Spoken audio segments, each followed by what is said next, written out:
और प्रधानमंत्री नरेंद्र मोदी की पेट्रोल डीजल बचाने की अपील के बाद कई जगहों पर इसका असर देखने को मिला है। पूर्व केंद्रीय मंत्री सुब्रमण्यम स्वामी ने इस मुद्दे पर टीएनपी न्यूज पर अपनी राय रखी है। सुब्रमण्यम स्वामी ने मिडिल ईस्ट तनाव पर भी खुलकर बातचीत की।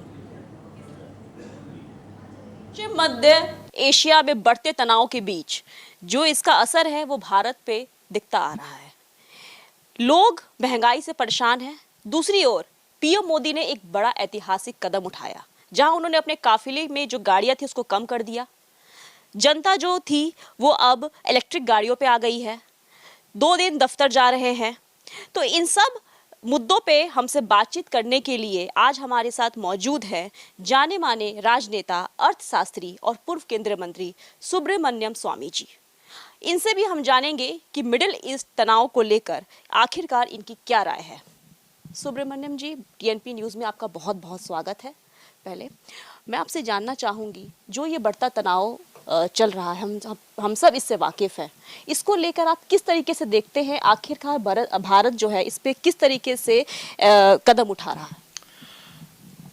पहले तो मैं कहता हूँ कि जो युद्ध शुरू हुआ वो तो अमेरिका और इज़राइल दोनों मिल करके अरब देशों का पिटाई किया था। तो मैं समझता हूँ कि उसमें तो उनकी जीत हुई है, अमेरिका और इज़राइल का। और अब जो है सिर्फ सवाल है कि इधर इन्हें कौन क्या कर रहा है, कौन क्या बोल रहा है, उसमें हम नहीं जाएंगे। इतना ज़रूर है कि अमेरिका और इज़राइल दोनों मिल करके जो देश थे जो इज़राइल के विरोध में थे, उनकी सफाई की थी। तो अब वो उसको अपना बनाने के लिए कोशिश कर रहे हैं। इसमें हमारी भारत की तो कहीं कोई जगह ही नहीं है। ना उनको बुलाया गया, ना उनसे सलाह ली गई। और अब मोदी चले गया छोटे छोटे देशों में, यूरोप में जो छोटी छोटी देश हैं जो कहीं नहीं हैं इन मामलों में, वहाँ गया है। क्यों गया है? जब उसने कहा कि हमारे लोग अब विदेश जाना कम कर देना चाहिए, क्योंकि हमारे देश में समस्या आएगी जो जिससे हमें अपना जो पैसा है इसको हमें अच्छी तरह से सुरक्षित रखना चाहिए। परंतु फिर ये चले गए कि विदेश बड़े बड़े यानी इतने बड़े एरोप्लेन में बैठ कर के गए और वहाँ 4 देशों में 5 देशों में होकर आ रहे हैं। तो ये मैं समझता हूँ कि मोदी के जो व्यवहार है उससे देश में बहुत लोग चिंतित हैं।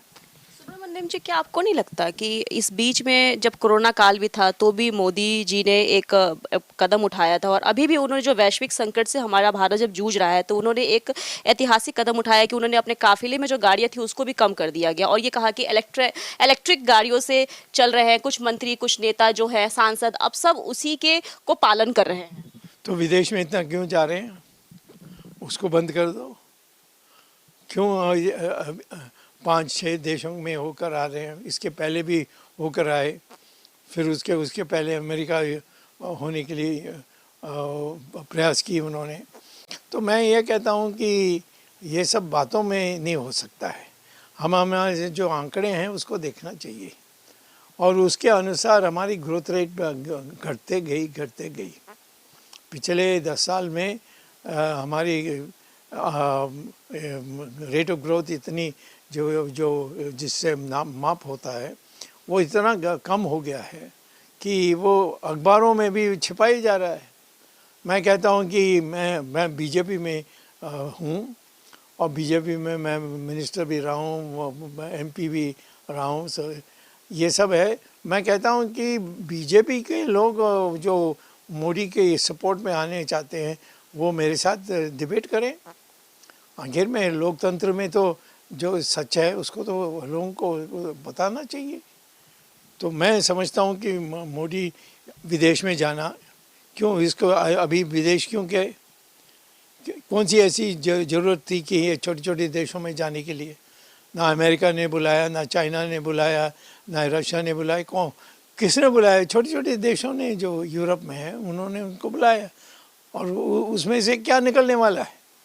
सिर्फ हमारी पैसा खर्च होगी, दैट्स ऑल। अच्छा, अपोजिशन पार्टी जो विपक्ष है, क्या इसमें उसका भी कुछ है सर कि वो भी अपनी चीज़ें उठा रही है कि इस मुद्दे पे जो वो भी कम करना चाहती है इनको मिडिल ईस्ट तनाव में, क्या उसका भी कुछ अपना सुझाव है? ये जो अपोजिशन में है वो सब डरे हुए हैं, क्योंकि उनमें कई भ्रष्टाचार और कई ऐसे बातें हैं जो जिसमें अब आप जानते हैं कि राहुल गांधी और उसकी माँ दोनों अभी बेल पर है। मैंने केस उनके ऊपर डाला था, उस पर बेल में है। कांग्रेस के अनेक नेता जो अनेक प्रांतों में हैं, उन सब में कहीं ना कहीं उनको जमानत देना होता है और उसमें उसके अतिरिक्त उनके बीच उनको बोलना होता है। तो लोग कहेंगे अरे तो तुम इतनी बड़ी चोर हो और दूसरों को लेक्चर दे रहे हो।